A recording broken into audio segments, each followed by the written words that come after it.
আবার বলেন ঠিক না বেঠিক? একসাথে নেই কোনো মাবুদ আল্লাহ ছাড়া, আর নেই কোনো মাশুক আল্লাহ ছাড়া। লা ইলাহা ইল্লাল্লাহ জোরে পড়ুন, ইল্লাল্লাহু ইল্লাল্লাহ ইল্লাল্লাহু লা ইলাহা ইল্লাল্লাহ জোরে মুহাম্মাদুর রাসূলুল্লাহ।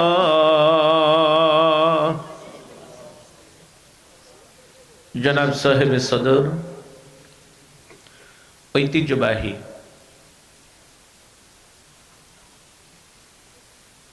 মরহুম বীর মুক্তিযোদ্ধা ইকবাল কবির খান ও এলাকার সকল মৃত ব্যক্তিদের রুহের মাগফিরাত কামনায় ও জীবিতদের ঈমান ও আমলের তারাক্কির লক্ষ্যে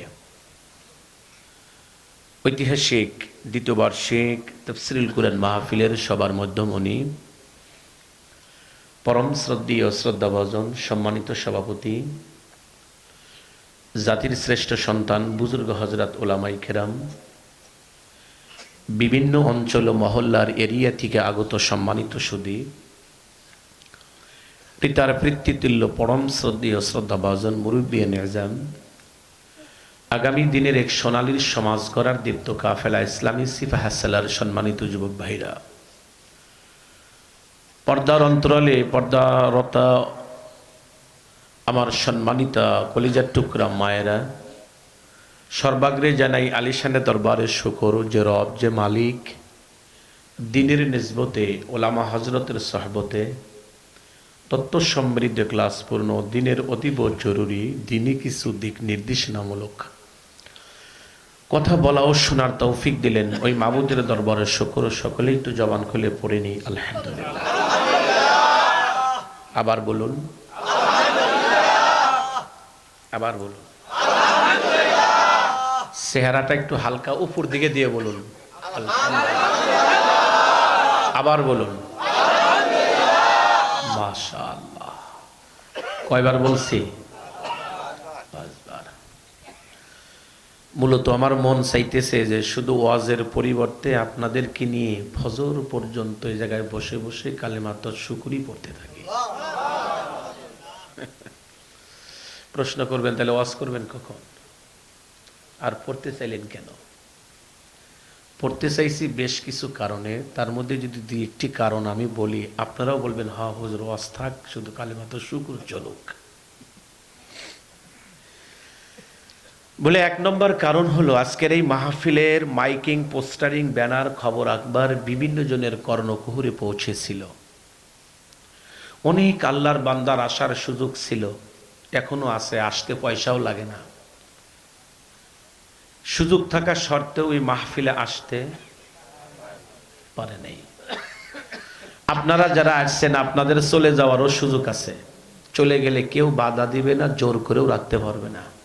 কিন্তু বিশ্রামেরও প্রয়োজন, ঠান্ডার দিন তো চলে যাওয়ার সুযোগ থাকার পরেও আপনারাও যাইতে পারেন নাই।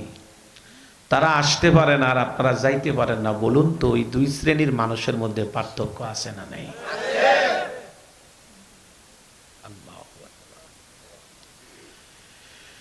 তো আপনারা যারা এখানে আসছেন আগে বুঝতে হবে যে আপনার মূল্যটা কত,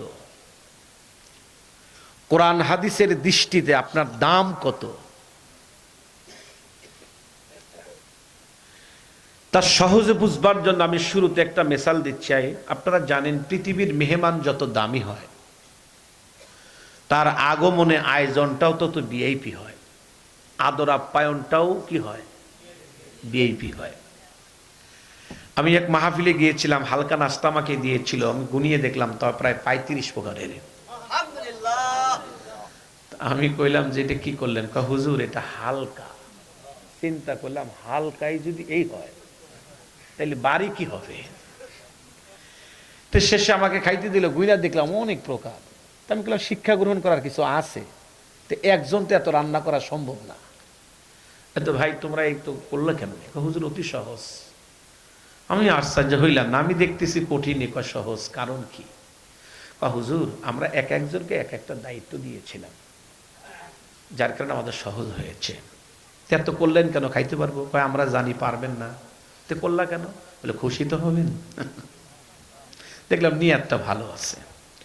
তো আমি এটা দ্বারা বুঝাইতে চাচ্ছি, এটা মেহমান একটু দামি হলে অন্যান্য দিনের চেয়ে আদর আপ্যায়নটা একটু বেশি হয়। আপনারা যারা এই জায়গায় আসছেন, আল্লাহর কসম আপনারা শুধু এলাকাবাসীর মেহমান না, এই মাহফিল কমিটির মেহমান না, আপনারা আল্লাহ এবং রসুলের মেহমান। বলেন কার মেহমান? এবং রসুলের মেহমান। হুজুর তাহলে আমাদের মেহমানদারে কি দ্বারা হলো? যদি এখলাস নিয়ে জায়গায় এসে থাকেন, খুলুসিয়াত নিয়ে, যে হুজুর পরীক্ষা করার টার্গেট আমাদের না, হুজুরের কণ্ঠ কেমন, সুর কেমন, হাসাইতে পারে কিনা, কান্দাইতে পারে কিনা, এটা যদি টার্গেট না হয়, হুজুর কি বলবে আজ থেকে ওটা আমল করব, তওবা করব, এই খুলুসিয়াত নিয়ে যদি জায়গায় এসে থাকেন, প্রথমত মেহমানদারি হলো জীবনের সব গুনাহ মাফ।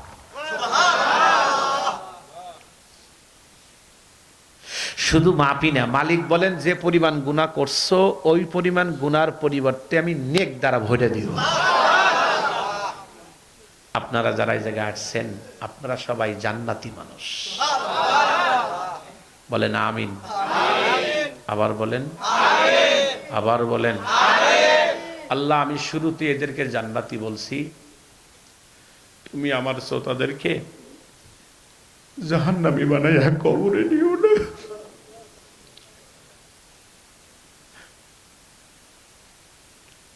এদেরকে মাফ করে দিও।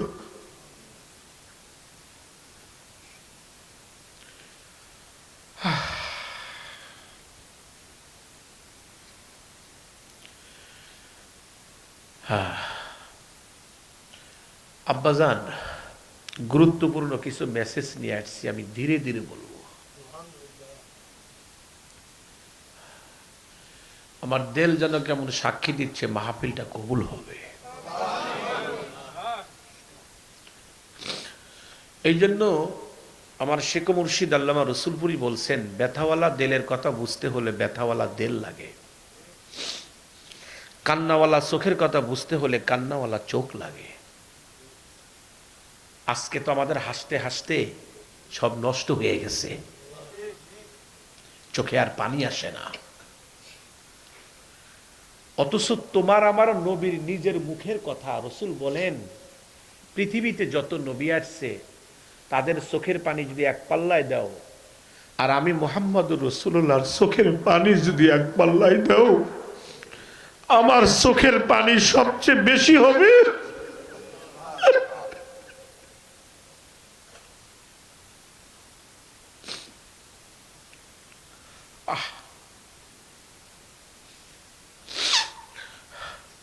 চোখের পানি ছাড়া পৃথিবীতে কেউ আল্লাহরে পায় নাই, কেউ পায় নাই, এ সিস্টেম নাই।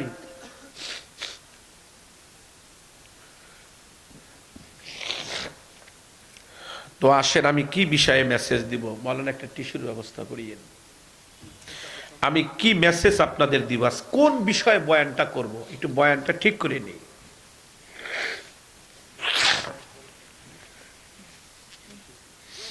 আল্লাহ,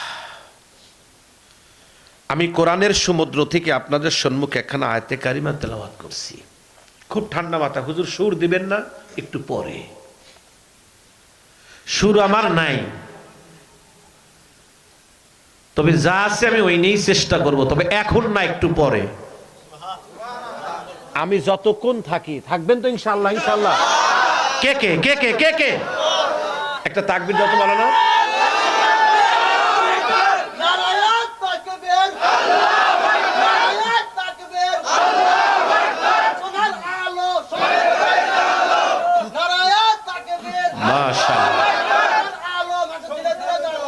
মাশাআল্লাহ মাশাআল্লাহ, আমিন আমিন আমিন।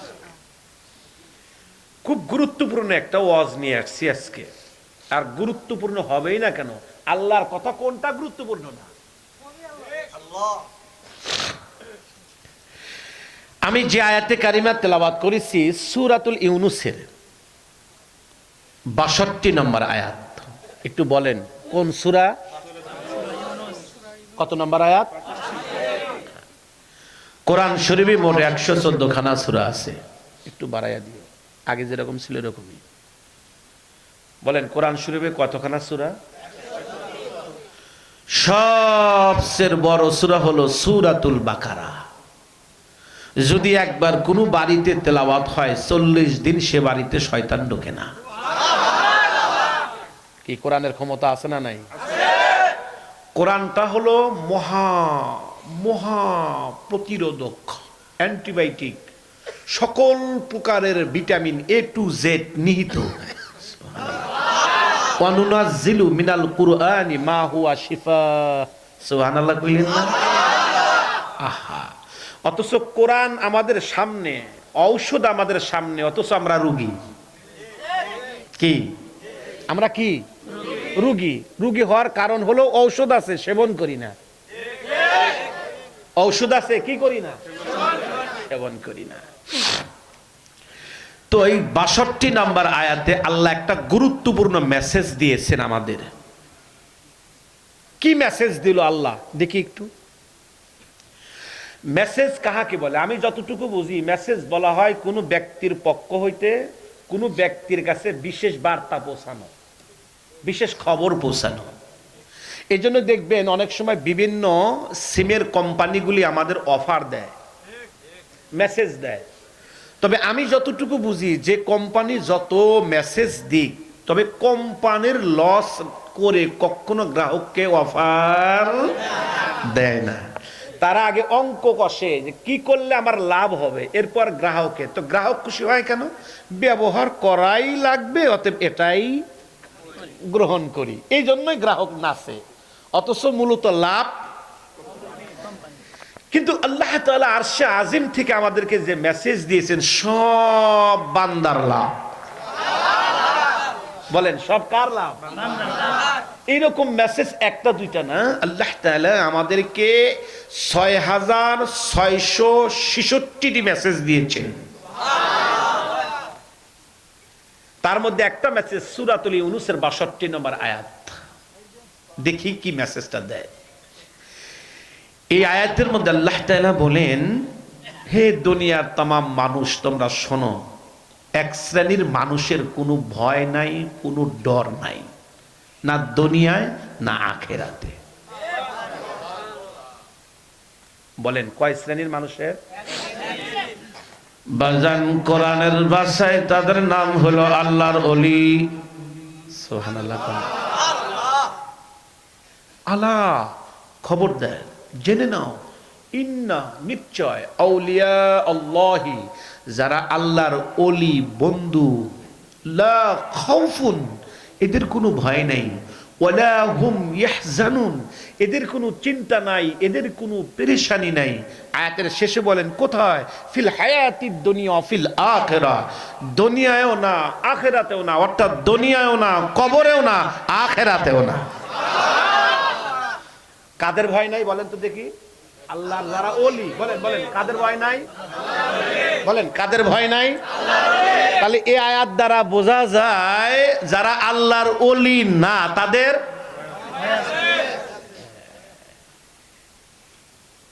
হুজুর বলেন কি? হ্যাঁ, সকালবেলা একখানা হাদিস দেখে আমার হার্ট কেঁপে উঠছে, থরথর করে কেঁপে উঠছে। হাদিসটা বুঝানোর আগে ছোট্ট একটা উদাহরণ দেব। আপনারা জানেন যদি উত্তরবঙ্গে যেতে চান তাহলে আমাকে যমুনা সেতুতে যাওয়া লাগবে, আর আমরা যদি ঢাকায় আসতে চাই আমাদেরও যমুনা সেতু দিয়ে আসা লাগবে। আপনারা গেলেও টোল প্লাজা, আসলেও আমাদের টোল প্লাজা। দেখবেন যত বড় আলেম হোক, পীর হোক, বুজুর্গ হোক, বক্তা হোক, প্রেসিডেন্ট হোক, যখন টোল প্লাজায় আসে দেখবেন সামনে একটা কাঠি নামে। কথা কয় না? এই কাঠিটা কেন নামে? চা খাওয়ানোর জন্য? হুজুর অনেক দূর থেকে আসছেন, আহা হা আসেন আসেন আসেন, একটু চা খান, একটু নাস্তা করেন, খাবার খান। হুজুর কই থেকে আসছেন? একটু গোসল করেন। এগুলা করার জন্য না পকেটে হাত দেওয়ার জন্য? হিসাব ক্লিয়ার করেন আগে। গত 2 দিনের ঘটনা। গতকাল মাহফিল সিরাজগঞ্জই করেছি, তার আগে দিয়েছেন টাঙ্গাইল ভাষাইলে আমার প্রোগ্রাম ছিল। আমি যখন আসতেছিলাম কেবল টোল প্লাজায় আসছি, আমি এত কান্না করছি ওই দিন। হুজুর কেন কানলেন? আমি টোল প্লাজায় বসে বসে কাঁদতেছি। হুজুর কেন? যেই মাত্র আমি গাড়িতে প্লেস করছি, সামনে আমার কাঠি নামলো।